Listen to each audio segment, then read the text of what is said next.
The Lord be with you. A reading from the Holy Gospel according to Luke. Jesus told his disciples a parable. Can a blind person guide a blind person? Will not both fall into a pit? No disciple is superior to the teacher, but when fully trained, every disciple will be like his teacher.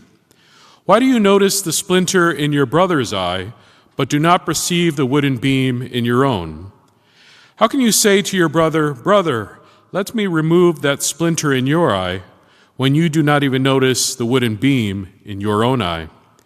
You hypocrite, remove the wooden beam from your eye first, then you will see clearly to remove the splinter in your brother's eye.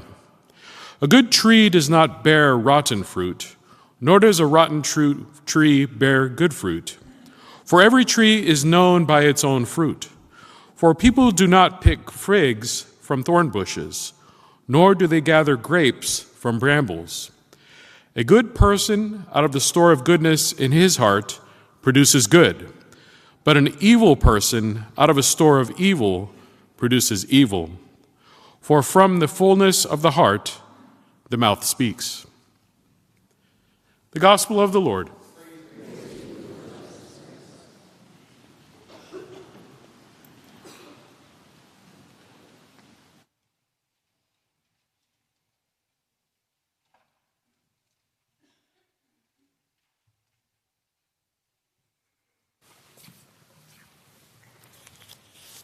Probably in 10th or 11th grade, I remember cleaning out part of my dad's desk, and I found his college diploma.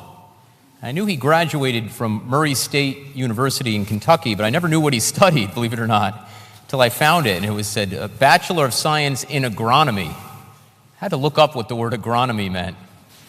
In the dictionary, children, little guys, right? So I asked Dad, I said, why did you study agronomy?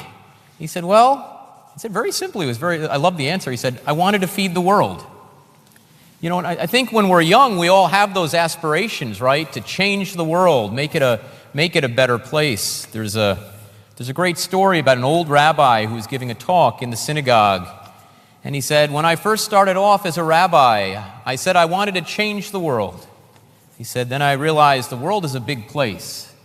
So I decided I want to change my country for the better, make it a better place. He said, but it's a long way from the Atlantic to the Pacific Ocean. He said, okay, I'm going to change my town. Well, there's 20,000 inhabitants in my town. I'm going to change my street, make it better. Well, there's dozens of homes. I'm going to fix my home. My family's getting bigger. Finally, he says, I'm going to fix myself. Make myself better, grow closer to God. And one of his people in the congregation said, how's it going, Rabbi? He says, I'm still working on it. It's a long story, but nevertheless, the point is clear that, we have to do the work interiorly, or internally, both, I guess, before we're able to help others. And I think although we're not in the Lenten season till Wednesday, on Ash Wednesday, these readings really dovetail beautifully with some of the goals for Lent, that we have to really do that self-work and reflection before we can go out there and make the wider world a better place. In the same way, Jesus talks about this today in the Gospel, particularly as it pertains to being able to diagnose the problems and sins and issues with others when we need to heal ourselves first, with that famous example of how we can notice the splinter in our brother or neighbor's eye, but we might have a wooden beam in our own. Think of the size of a splinter.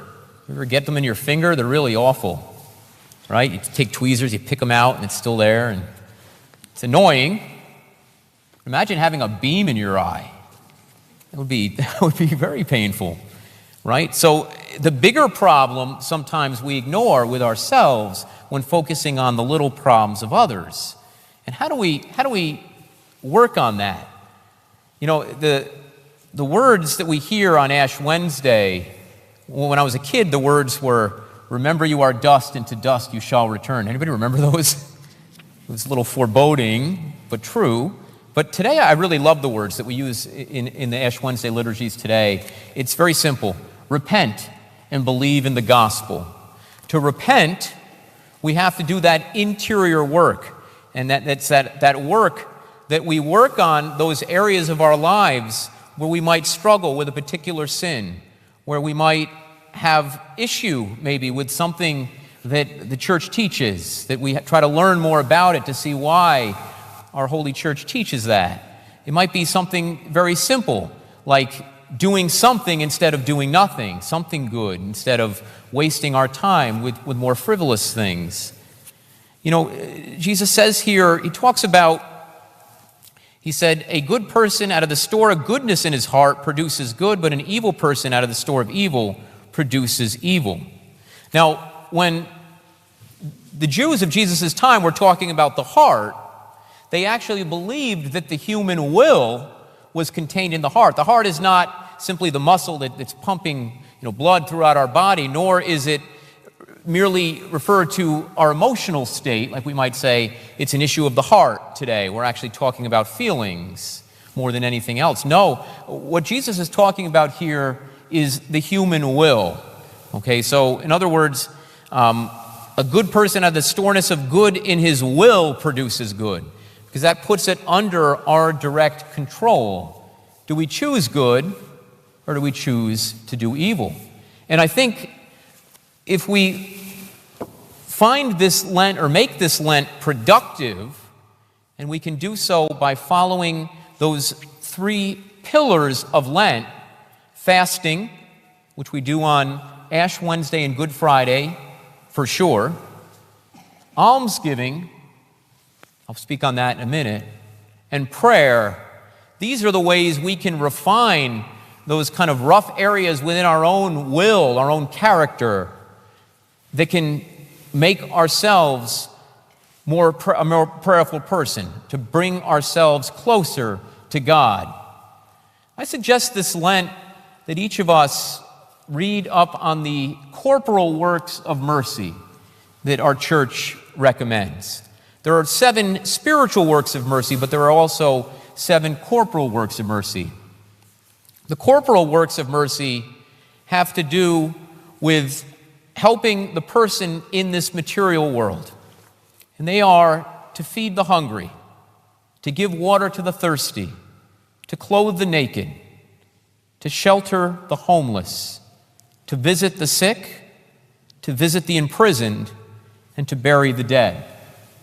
And to be sure, I think Lent is also a time where we reflect on, are there ways that I can help my own church family in a more substantial way? For example, we have the food pantry. Deacon Ed and the youth were collecting food for our local food pantries very recently. Certainly, there's opportunities to visit the sick and the homebound in hospitals. Pastoral care, Marianne Sekelic in pastoral care, if you're interested to see her. And we have we've had 11 or 12 funerals this month, believe it or not. We have a wonderful funeral ministry team that helps us bury the dead, to take care and give comfort to those families experiencing a loss of a loved one. There are many ways that we can show the good fruits, to show we have that storeness of good in us, and to live our Christian vocation more fully. I think truly each of us can change the world. It's not I don't think a naive statement to say, but it starts with us. I take a little umbrage with the saying charity starts at home, because it actually starts in here. It starts within each of us. But we have to make that conscious choice, and I think Lent is the perfect time to do that conscious choice to follow the Lord more closely. And if we do that, we truly can make this world a better place.